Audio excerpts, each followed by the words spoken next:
New York, 1972. Marlon Brando is filming The Godfather when the real Gambino family sends a message to the set. Change the script, or we change the ending.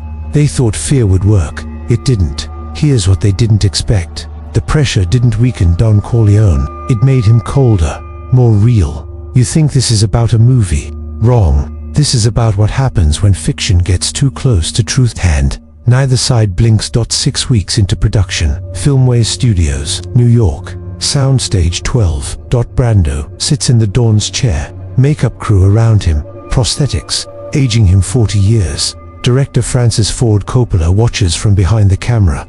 Marlon, we're ready for the wedding scene. You good? Brando nods. Doesn't speak. He's been in character all morning. The crew sets up extras in Italian suits. Fake smiles, fake champagne. Everything fake except one thing. The fear. The fear. Because this isn't just any mob film. This is The Godfather, based on Mario Puzo's bestseller. A book that the Gambino family read and recognized themselves in. Every character, every scene, every line. Too familiar, too familiar, too accurate, too dangerous. Because word has spread, whispers through the crew. The Gambino family is watching, and they're not pleased. A production assistant approaches Coppola, nervous, clipboard shaking. Francis, there's someone here to see you. Who he didn't give a name, said it's about the film. Coppola looks at Brando. Brando's eyes are closed, still in makeup. Brando's eyes are closed, still in makeup. The cotton balls in his cheeks, the graying hair, the tired eyes. He's been preparing for this role for months, studying real mob bosses, their mannerisms, their speech patterns, the way they command a room without raising their voice.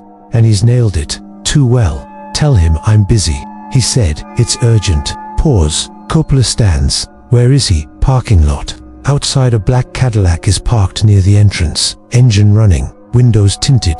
Coppola walks toward it. The back window rolls down halfway. A man in his 50s, dark suit. No, Diane, Mr. Coppola. Who are you? A friend, concerned about your film. Coppola crosses his arms. What kind of concern? The kind where certain people feel misrepresented. Which people? The man smiles. Thin. You're a smart guy, Francis. You know exactly which people. Silence. Cars pass by on the street. A siren in the distance. Coppola can hear his own heartbeat. We've been watching the script, the dailies. There are scenes that hit close to home. Coppola's voice is steady. It's fiction, is it? Every character is invented. Every scene is the olive oil import business. The political connections, the family structure. That's not invention, Francis. That's documentation. Coppola doesn't respond. The man leans forward just slightly. We're not asking you to stop. We're asking you to adjust, make it less accurate. And if I don't, then you'll have problems. Union problems, location problems, safety problems. The window starts to roll up. Francis, think about your cast. Think about Marlon. He's a good actor. Be a shame if something interrupted his performance. The window closes. The window closes. The Cadillac pulls away, smooth, unhurried, like it was never there. Coppola watches it disappear. His first thought, call the police. His second thought, the police can't help with this. The Gambino family has reach connections in every corner of New York. Cops, judges, politicians calling for help would only make things worse. The Cadillac pulls away. Coppola stands, there alone in the parking lot. His hands are shaking. His hands are shaking. He tries to stop them, shoves them in his pockets. The PA notices. Francis, you sure you're okay? Yeah, just cold out there. It's 70 degrees. Inside. Soundstage 12. Coppola returns. The crew is waiting. Brando is waiting. Francis, you okay? Asks the cinematographer. Fine. Let's shoot. They start filming. The wedding scene. Don Corleone greets guests, kisses cheeks, whispers orders. Brando's performance is flawless, but Coppola can't focus. The threat is real. The Gambino family isn't bluffing. After the take, Coppola calls a break, pulls Brando aside. Marlon, we need to talk. They walk to Brando's trailer, close the door. What's going on? Brando asks. Coppola tells him everything. The man in the Cadillac, the threat, the adjustments they want. Brando listens. Brando listens. Face neutral. He's been in Hollywood for 25 years, dealt with every kind of pressure. Studio Heads trying to control him, directors trying to break him, critics trying to destroy him. But this is different. This isn't about art. This is about survival. Doesn't interrupt. When Coppola finishes, Brando leans back. So they want us to change the movie. Yes, to make Don Corleone less like them. Essentially, Brando is silent for a moment. Brando is silent for a moment. Thinking, calculating. He knows what's at stake. The crew, the cast, Coppola's career. Wrong move, and people get hurt. But backing down isn't an option. Because if they change the film, it becomes propaganda, sanitized, safe, meaningless. Then he speaks. No, Marlon, no, we're not changing anything. Coppola blinks. Marlon, these people are serious. They can shut us down. They can hurt people. Brando's eyes are cold. Almost to calm. Coppola has worked with Brando for months, knows his moods, his methods. This isn't acting, this is real Brando, the man who doesn't bend. Francis, I've been threatened by studio executives, government agents, and critics for 30 years.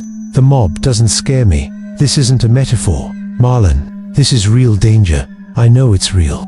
That's why we can't give in. Coppola sits down. Coppola sits down. Head in his hands. He's 32 years old. This is his big break. The film that could make or destroy his career. And now the mob is involved. He thinks about walking away, telling Paramount to find another director, someone who'll play it safe, but he can't. Not after coming this far. Rubs his face. What do you suggest? Brando leans forward. We keep shooting. We don't change a single line. We make this film exactly as written. And when they come back, they won't. How do you know? Brando smiles. Slightly. Brando smiles. Slightly. The same smile Don Corleone would give. Knowing, confident.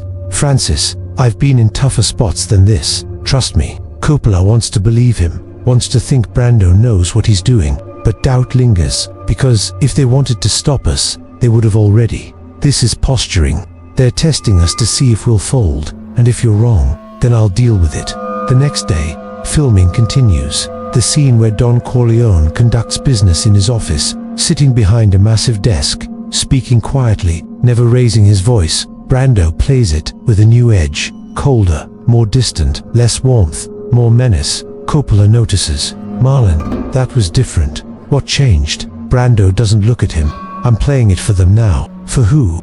The people watching. The people watching. The Gambino family, the men who sent the message. Brando knows they're somewhere in the city, watching dailies through studio connections, analyzing every scene, every line, so he gives them what they want. A Don Corleone who's exactly like them. Cold, ruthless, untouchable, not to please them, to challenge them. Coppola understands. The Gambino family is in Brando's head, and instead of weakening the character, it's making Don Corleone more dangerous. 1 week later, a union rep shows up on set, claims there's a permit issue. The crew can't film until it's resolved. The crew can't film until it's resolved. Coppola checks the permit. It's valid, current, no issues. But the union rep won't budge. Orders from above. Whose orders?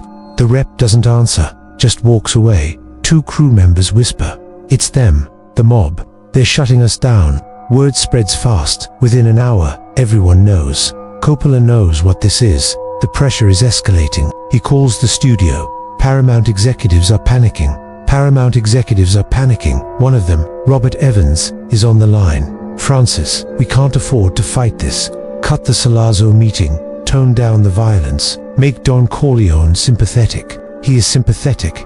Asterisk, you know what I mean. Less realistic. Coppola's jaw tightens. No, Francis, this is not a negotiation. You're right, it's not. Fire me if you want. But I'm not changing the film. Evans curses, hangs up. Francis, we're getting calls. We need to wrap this up fast. Asterisk, we're halfway through production. Then cutscenes. Rewrite. Do whatever you need to do to make this go away. Coppola hangs up. Looks at Brando. Brando is in the makeup chair again. Prosthetics being applied. He sees Coppola's expression. They want us to quit. Coppola nods. Brando stands, walks over. Then we shoot faster, longer hours. We finish before they can stop us. The crew works 18-hour days, 6 days a week, exhausted, tense, but nobody complains.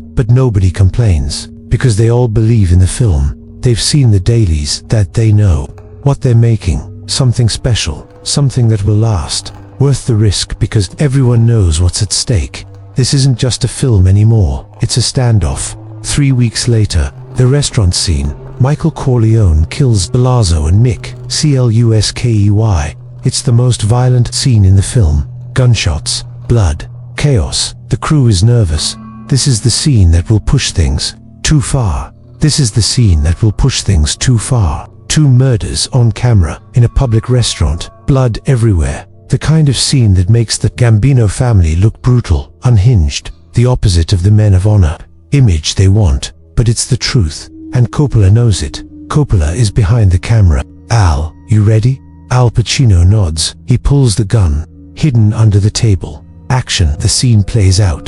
Pacino fires. The squibs explode. The actors fall. Cut. Asterisk. Perfect take. Brando, watching from the sidelines, approaches Coppola. That's the one that'll do it. Asterisk. Do what?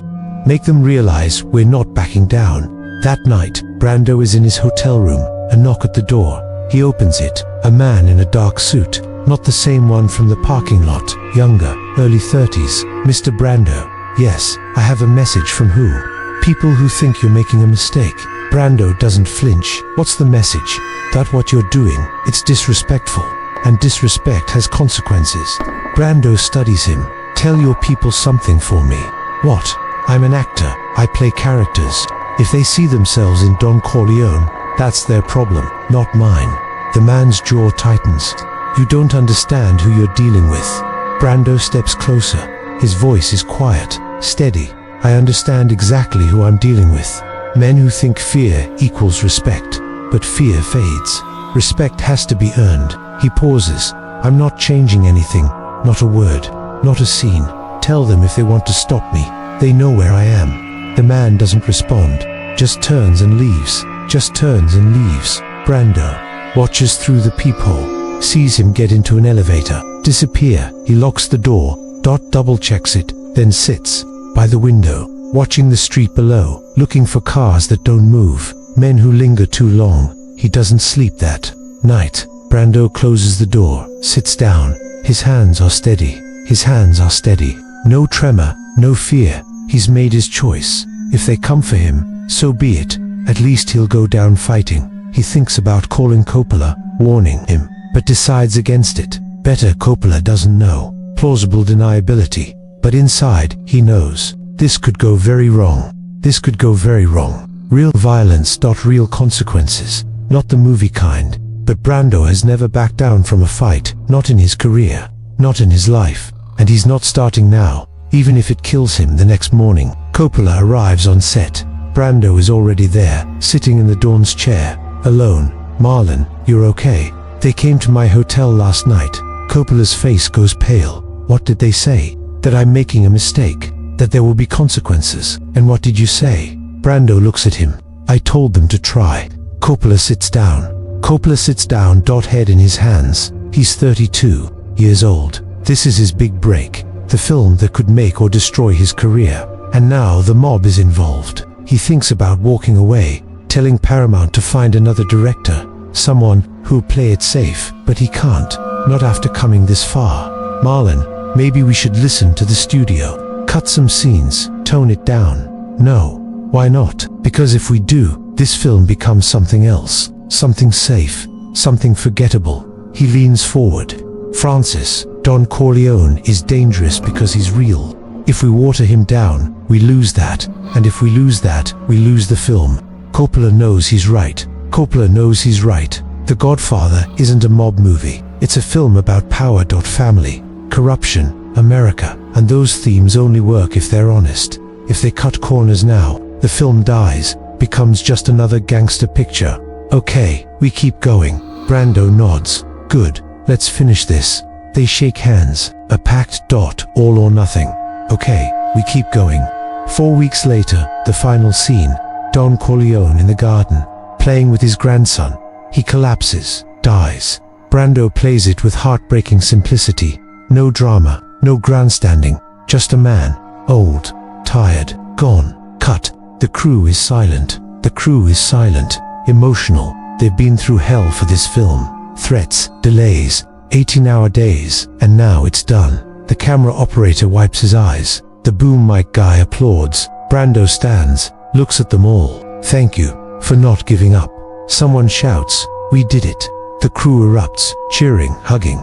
It's over. Coppola stands, walks to Brando. That's a wrap on Marlon Brando. The crew applauds. Brando removes the prosthetics, wipes the makeup off, looks at Coppola. Did we do it? We did it. 3 months later, The Godfather premieres in New York. The theater is packed. Brando doesn't attend. Too much risk. But Coppola is there, watching the audience. The film plays. The wedding, the horse head, the restaurant, the garden.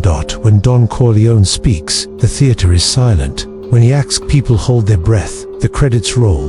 The audience erupts. Coppola, EXHALES. They survived. They survived. The film is finished. The mob didn't stop them. Now comes the real test. Will audiences accept it? Will critics praise it? Or will it vanish, forgotten? Coppola doesn't know, but he knows they made something true, and that's all that matters. Backstage, after the premiere, Coppola gets a phone call. Unknown number. He answers. Hello, a familiar voice. The man from the Cadillac. Mr. Coppola, we watched your film. Coppola's heart stops, and a pause. It's good. You captured something. True. Another pause. We're not happy about it, but we respect it. The line goes dead. Coppola stands there, bot phone in hand. That's as close to approval as he'll ever get. That's as close to approval as he'll ever get. He tells Brando the next day. They're having lunch in a quiet restaurant. They called you. Yeah, said they respect it. Brando laughs. Respect. From the mob. That's a first. Think they'll come after us? Brando shakes his head.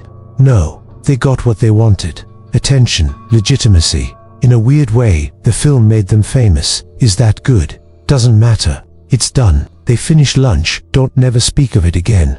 1 year later, The Godfather wins. Best Picture. Brando wins Best Actor. He doesn't attend the ceremony. Sends a Native American activist to refuse the award. Sends a Native American activist to refuse the award. A protest against Hollywood's treatment of Native Americans. The Academy is shocked. The media goes wild. But Brando doesn't care. He made his point with the film. The award means nothing, but the performance stays. Don Corleone becomes the most iconic mob boss in cinema. Critics call it the greatest portrayal of power ever filmed. They don't know the half of it, because the real power wasn't on screen. It was behind the scenes, where Brando faced down the actual mob and refused to blink. The Gambino family never publicly commented on the film, but insiders say they watched it multiple times, and in a strange way, they respected it because Brando didn't glorify them, didn't romanticize them. He showed them as they were cold, calculating, dangerous but also human, flawed, tragic, mortal. And that's what made Don Corleone unforgettable. Not the violence, not the power, the truth. Here's the lesson from 1972. Brando was threatened by the real mob, told to change his performance, told to back down. He DN single quotes to instead. He used the pressure, let it seep into the character. Made Don Corleone colder, quieter, more menacing. The mob thought they could control him. They thought fear would work, but fear only works if you let it. Brando didn't, and that's why Don Corleone is still the standard. 50 years later, every mob boss in every film measured against Brando, not because he was tough, because he was real in a way that made the actual mob uncomfortable. Because when you hold up a mirror to monsters, they don't like what they see, but they respect the honesty. 1972, New York, a film set, a real mob, an actor who refused to compromise. The line between fiction and reality blurred, and when it did, something extraordinary happened. Don Corleone became more than a character. He became a warning that power built on fear is fragile, that respect can't be demanded, only earned, and that sometimes the most dangerous thing you can do is tell the truth, even when the mob is watching.